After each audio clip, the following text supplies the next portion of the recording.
আহাসিবান নাসু আন ইউতরাকু আন ইয়াকুলু আমান্না ওয়া হুম লা ইফতানুন। আল্লাহ বলে, লোকেরা তোমরা কি ভেবেছো শুধু বলবে আমি মুমিন? তুমি শুধু জবান দিয়ে একবার বলবা আমি মুসলমান, আর আমি আল্লাহ ইমানের পরীক্ষা না নিয়ে আমি বুঝি তোমার এমনে এমনে ছেড়ে দেব? তুমি কি এই ভেবেছো? কি মনে করছো? আল্লাহ বলেন আয়াহসাবু আল্লান ইয়াকদিরা আলাইহি আহাদ। আল্লাহ বলেন নাফরমান বান্দা কি ভেবেছে যে তার উপরে কারো কোনো শক্তি নাই, ক্ষমতা নাই? এত মিথ্যা, এত চুরি, এত জিনা, এত ব্যভিচার, এত সুদ, এত ঘুষ, এত কিস্তি, কোনো সমস্যা নাই। 30 বছর সমান তালে সুদ খায়, প্রত্যেক দিন নর্তকী দেখে, নাচ দেখে, 60 বছরও বিড়ি খায়, কথায় কথায় গালি দেয়, 2 নম্বরই 6 নম্বরই রোজগার, বাটপারি, চিটারি আর হারাম উপার্জন, কিন্তু কোনো রোগ নাই, ব্যাধি নাই, বিল্ডিং করতে আছে, খড় খাইতেছে, ঘুমাইতেছে। আল্লাহ রাব্বুল আলামিন মনে বলেন, তুমি কি ভেবেছো তাহলে তোমার উপরে কারো কোনো শক্তি নাই?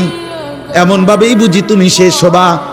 কেউ তোমাকে কিছুই বলবে না, কেউ তোমার কোনোদিন হিসাব চাইবে না। আল্লাহ বলে না বান্দা, বড় বেশি ভুল করেছো, তুমি আর জানা উচিত ছিল 24 ঘন্টা ওয়ালাদাইনা কিতাবুন ইয়ানতিকু বিল হক, আমি আল্লাহর পক্ষ থেকে আমলনামার ফেরেশতা 24 ঘন্টা তোমার পাশে আছে, যারা তোমার আমলনামা লিখছে। কিয়ামতের দিন তোমার সামনেই তোমার আমলনামা কথা বলবে। কি ভেবেছো বান্দা আমি আল্লাহর কোনো ক্ষমতা নাই?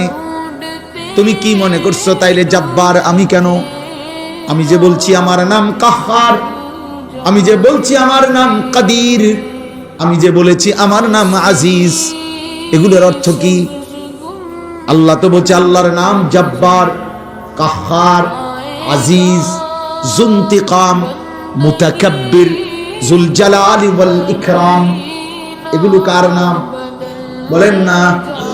এগুলো আল্লাহর নাম। প্রবল প্রতাপান্বিত, প্রচন্ড রাগান্বিত, কায়নাতের সব গর্ব বড়াই যার জন্য, সবচাইতে বেশি প্রতিশোধ গ্রহণকারী, সবচেয়ে বেশি সম্মান মর্যাদার প্রতাপ যার মধ্যে, আল্লাহ বলেন তিনি আমি আল্লাহ।